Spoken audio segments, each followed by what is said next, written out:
Hey guys, welcome back to the J2O channel. And yeah, we are back, ladies and gentlemen, with the previews, hopefully the reviews, the player ratings, etc. etc. I have been out for about a month now. I think it's just been over a month since I last made my video. Obviously, the last video I made was when Tuchel got sacked, and a lot has happened since then. Potter's come in, he's implemented his philosophy, he's shown us his tactical flexibility. We've had a couple games. Good back-to-back wins, 3-0 against Milan and Wolves on the weekend. And yeah, we're now back. I'm back. We're going to be consistent again. It's going to be a busy month this month, and also the next month I will be covering the World Cup, just to let you guys know, just like I did with the Euros. So yeah, the consistency is going to be back again, and yeah, I'm looking forward to it, and hopefully you guys are happy that I'm back with the reviews, with the player ratings, with my analysis, with my opinions on football. And yeah, let's just get straight into it. So obviously tomorrow we have AC Milan in the Champions League. Obviously, last time we beat them 3-0, as you already know. Goal scorers were Aubameyang, Fofana, and who was the other goal scorer? Bloody hell, have I forgotten already? Reece James. How can I forget Reece James? Unbelievable. And then obviously in the weekend we beat Wolves 3-0, and you know, Pulisic scored. Who else scored? Bloody hell, Broha scored. And Kai Havertz scored as well. So yeah, it looks like Potter's implementing his philosophy. The fact that he's shown that, you know, we made 7 changes over the weekend, and you know, just like that, we just easily breezed past Wolves with Thiago Silva rested, Sterling rested, Aubameyang rested, Reece James rested, Kovacic didn't start. Do you get what I'm saying? So this is really good for the squad morale. And it also shows that players are capable of performing when needed to, or when called upon to perform. And it just shows the quality within our squad. If I was to so far rate Potter out of 10 for his time at Chelsea so far, you know, I'd rate it like a good 8 out of 10. I think he's given us good. I think that his tactical flexibility's been good. I think he's picked the right lineup so far to win the games. There's not much I've had to question him on, really. Although on the weekend I was a bit like, I understand why you changed it, but 7 changes. But then again, you know, he's proven his worth so far, and I'm happy. It looks like the players are, you know, getting into his ideas. It looks like the players are looking to play for him, to prove themselves to him, and to show that they are worthy of playing for Chelsea. And yeah, tomorrow we'll see what lineup he brings up, and we'll judge it on that. Obviously, I'm going to predict it. Obviously, Milan were pretty poor against us in the last game, and as well as that, to be fair to them, they did have a lot of injuries. But I think if somebody can correct me for the comments if I'm wrong, but I'm pretty sure all the injuries they have, I'm pretty sure the only one that's back is Theo Hernandez, the left back. So yeah, that's gonna be key for them. I obviously saw Milan play over the weekend against Juventus, and they were good. They were really good. Obviously Tomori scored as well. But Juve they're just really bad, aren't they? I think this game here, I'm not gonna lie, guys, I think it's gonna be way tougher than last time, despite the fact that they've got injuries and they're going to be slightly weaker, even though Theo Hernandez is back. I know they don't have their first choice goalkeeper. I know their first choice centre back is out with injury. I think their 2 first choice right backs are out as well. So Dest would have to come in that position as well. Obviously Zlatan's out too. I'm pretty sure one of their creative midfielders are out. I forgot his name. His name just went from my mind. But yeah, they've got injuries. But at the end of the day, they still put out a strong team. And they still got quality players we've got to look out for. You know, Leao, you saw what he did last week, at least for the first half. In the times where he got the ball, he was really direct. The second he got it, he knew exactly what to do with it. You know, got past Reece James 1 or 2 times and looked really impressive. So, Todd Bowley, you know, in fact, why do you have to ring? I mean, I hope he like set up a meeting in London. You get what I'm saying? Last week to chat about Leao and, you know, what we saying, fam? You get me? But, yeah, good player. There's him. Obviously Tomori at the back. I know he wasn't great last week, but in this game, especially after his recent comments, I expect him to turn up and actually have a really good game, because he said last week that wasn't the real Milan. So, and I tend to agree with him, to be fair. And he's pretty much saying, yo, tomorrow we're going to put up a performance and we're going to play well, and hopefully, and he's trying to try and make sure that Milan win the game. So I expect Tomori to be really good at the back. They've also got Tonali, Benacer. These are good players, man, guys, and we have to look out for them, and hopefully we can deal with them. Obviously, the crowd, San Siro, an iconic, historic stadium that's been filled with a lot of joy, that's, had many things happen, good things and bad things. Do you get what I'm saying? So, yeah, just from a footballing aspect, just to make sure I get that right before anyone thinks otherwise. But tomorrow, San Siro, 8 o'clock, Champions League. I expect Chelsea to get the job done, but it's going to be really, really tough. Graham Potter's press conference happened recently, just a couple minutes ago, hours ago, and Thiago Silva as well did his too. You can check that out on Chelsea's YouTube channel. And obviously, there were a few things that Graham Potter said, obviously, in regards to team news. Hakim Ziyech is out. He didn't travel with the team. I think he said he's got a sore throat or something like that, so he's pretty much ill. N'Golo Kante apparently had a setback in his injury, and they're waiting on the results to see how bad it is. So pretty much in training recently, Kante, I think, had a little setback, and it's really frustrating. It's concerning. It's not ideal, like Graham Potter said, and I've heard rumours about Kante wanting a 4-year contract, and I'm like, bro, a 4-year contract? Come on, Kante. Like, be realistic here. Like, you're in your 30s, and you're injured all the time. We cannot afford to give him a 4-year contract with the wages he's on. I'd like to think that would give him like a 2+1, but it's been reported that Kante doesn't feel like Chelsea want to give him a new contract offer, which in my mind, it would be like, that's crazy. Like, why wouldn't you want to offer Kante a new contract? It's Kante. But the injuries, it's just so annoying, and it's so unlucky for him as well. And I get it, it's not his fault that, he keeps getting injured. Of course, he's trying his best to look after his body. And I don't think as a football club, we've helped him out, because Tuchel and Sarri and Conte mainly just played him in every single game possible. Sarri played him in the Europa League final, in which really he shouldn't have. We even put in injections in him. And then throughout that Lampard era, his injury after injury, Lampard and Tuchel kept on rushing him back. He'd come back, play for a bit, get injured again. He's out for weeks, months, and then it's the same thing over and over again. And it looks like Potter's just like taking his time with it. He's saying, you're just going to be training for a few more weeks despite being fit. And yeah, we'll see how it goes. And he suffered another setback without even playing a game. It's concerning. It really, really is concerning. And I don't know what we can do from here when it comes to N'Golo Kante. I'm not going to lie to you guys. So we'll see what happens in terms of his contract situation. Like I said, Hakim Ziyech is out. Wesley Fofana's out as well. Hopefully he's back very, very soon. The injury didn't look as bad as it did. And obviously talked about how it's going to be up to Thiago Silva whether he wants to extend his contract or not. And obviously Thiago Silva said himself, look, we'll see what happens, whether the club want me to stay. He'll make a decision with his family, I guess, in terms of what he wants to do next. And he spoke highly of Tomori as well.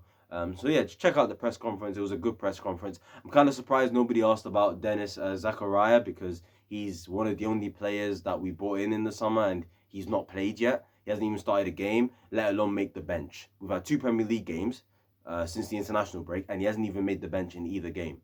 I know it wasn't part of signing, but it's sort of looking like it's not looking good for him. And it looks like conversations will be had around that. So, yeah, it looks like we may terminate his loan deal possibly, and we may just go for a midfielder in the January window. So we'll see what happens in terms of that, because it looks like Zakaria was a Tuchel signing, and he was going to be a key player under Thomas Tuchel. But then at the same time, the board planned for Tuchel's sacking earlier. So it's sort of like, okay, you planned for Tuchel to be sacked for a long time. You've been planning this for a long time, talking to Graham Potter. But then you go ahead and sign Zakaria for Tuchel, in which he was Tuchel's player and Tuchel was going to use him a lot and he was going to be a key player for us. I'm sort of like, what's going on here? Anyway, that's all chat for another day. Let's get into the predicted lineup that I think Graham Potter is going to use compared to what I think we should do. But this is what I think Graham Potter is going to do. So in goal, Kepa, really good form, man. This guy's passing out from the back has been really, really good so far. And when he's needed to hoof it and go long, he's done that. And, so far, so good. Keep it up, Kepa. I'm really happy for him. This remontada is, this sort of arc, this Kepa arc redemption is really nice to see. And Mendy, look, I hope it just makes Mendy work harder.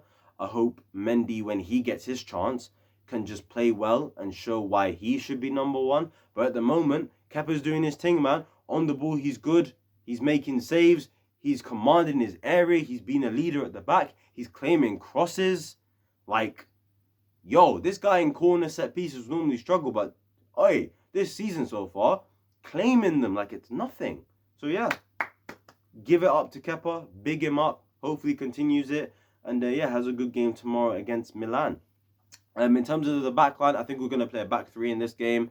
I can't see how he doesn't change it. Of course, Fofana's out, so he has to change it from last week. So I think the back three will be Koulibaly, Thiago Silva, and Trevor Chalobah. I think Trevor Chalobah deserves to start. I think Trevor Chalobah is very underrated within this fan base. I think Trevor Chalobah gets way too much disrespect. At the end of the day, every game this guy started for Chelsea Football Club, we have not lost the game within 90 minutes, 120 minutes, pretty much. You know, within a 90-minute game, every game Chalobah started, we have not lost. So I don't get this disrespect this guy gets, okay? It's like, okay, is he good enough to play for Chelsea week in, week out, start for us? Probably not. There's a reason why we bought Fofana. But to say he's not good enough to play for Chelsea, period, that's crazy to me. And people just slander him for the sake of it. And I really don't like it, to be honest with you. Obviously, Thiago Silva in the middle of the back three. I think, you know, he did the press conference. He got rested against Wolves. He's going to play. And somebody asked him about the fact that does he find it frustrating that, you know, he got rested or he didn't play against Wolves, or can he play 3 games a week? You know, is he capable of doing it? How does he feel when he gets left out of games where he's resting and stuff like that, or where he should rest? And Thiago Silva was like, it's not frustrating. It's fine. You know, he had a cold recently, he said, yeah, no frustration. I understand the situation. I have conversations with Potter about the situation of me playing this many games, or when to play, when not to play. And Thiago Silva was calm about it. So Thiago Silva's calm about the fact that, yo, in games like Wolves, where, you know, he doesn't have to play, he's calm about it. He's not complaining. At the end of the day, he knows the situation. He knows he's 38 years old, and he knows he's not capable of playing 3 games per week, or 3 games within like 10 days. That's just crazy. Do you get what I'm saying? So fair play to Thiago Silva in terms of that comment. And yeah, he obviously plays in the middle of the back three. Koulibaly, left centre-back as well. I think Koulibaly, to be honest with you, looks better as a centre-back. And for me, his style, the way he defends, the way he is on the ball, he's good with both his left foot and his right foot. That Wolves game, where he played in the middle of the back three, was the first time I really saw him express himself on the ball. I didn't see that much when he was playing left centre-back. So it sort of tells me that he's probably not going to be a Rudiger replacement. It's likely he'll be a Christensen/Thiago Silva replacement, because it's clear that he's better as a central centre-back than the left centre-back, because from your 2 wide centre-backs, you need players that drive forward, sort of, you know, drive forward with the ball, and are going to cause problems and create different solutions in attack, I guess, which Koulibaly isn't as good at as Rudiger is, or Cucurella is, or Trevor Chalobah, or even Azpilicueta. He's more of a centre-back leader, you know, tall, big man, you get me, good with both feet, and can command. Do you get what I'm saying? That's more of a centre-back role for him in that sense, not the left centre-back role, because he's quick, but he's not as quick. He's not as mobile as like a Rudiger, and yeah, just he doesn't drive forward with the ball. That's just not Koulibaly's style, pretty much. So yeah, that's him. Left wing back, I think he's gonna go with Chilwell, Potter, but I think we should go Cucurella. But I think he's gonna go with Chilwell simply because Chilwell got rested over the weekend. Cucurella played 90 minutes. Maybe he just wants a bit of rotation, give Chilwell a chance. Chilwell did do okay against Milan, so, you know, it'd probably only be fair if he got another chance at the San Siro, but we'll see. But I think Cucurella should start. I think the dynamism he brings, I think the fact that when he passes forward, it's pretty much like a key pass. I think the way he just fizzes that ball with such precision is very, very good. And I think it also makes us play better as a team, I feel like, when we're in possession. And I feel like in a game like this, considering the amount of pressure Milan are probably going to give us defensively, I do think someone like Cucurella, who's composed, calm on the ball, knows what to do, can drive forward, can pick out a really clever pass that not many players in the team can do from his position, like Chilwell can't. I think we should play him, in my opinion. So yeah, that's Cucurella. But I think he's going to play Ben Chilwell. But in my opinion, I think it should be Cucurella. In terms of the 3 in midfield, this was a really tough choice. But I see Potter sticking with the same three as last week: Ruben Loftus-Cheek, Kovacic, and Mason Mount. Wouldn't surprise me if Jorginho got in the team instead of Ruben Loftus-Cheek. Maybe Italy, San Siro, Italian side, maybe. Who knows? At the end of the day, Jorginho, I think, had a little knock, which is why he didn't start last week. But at the same time, Ruben deserves to play. Ruben deserves to play. But then at the same time, so does Mason. And Kovacic is one of our most important midfielders. And for the way we want to play, I think Kovacic has to start as well. But Mason Mount also has to start. So it's really between Ruben and Jorginho at the moment. And this is a good thing because it feels like for the first time, Jorginho has competition in the 6th role. And on top of that, fair play to Ruben for being able to adapt and change his game to being a DM. At the end of the day, guys, I said it a long time ago when Tuchel was here. Tuchel sees Ruben as a 6. And it's looking like Potter may see Ruben as a 6 as well. And if Ruben wants to stay at Chelsea and continue playing for Chelsea, this is, I think, the only role he can really play for us.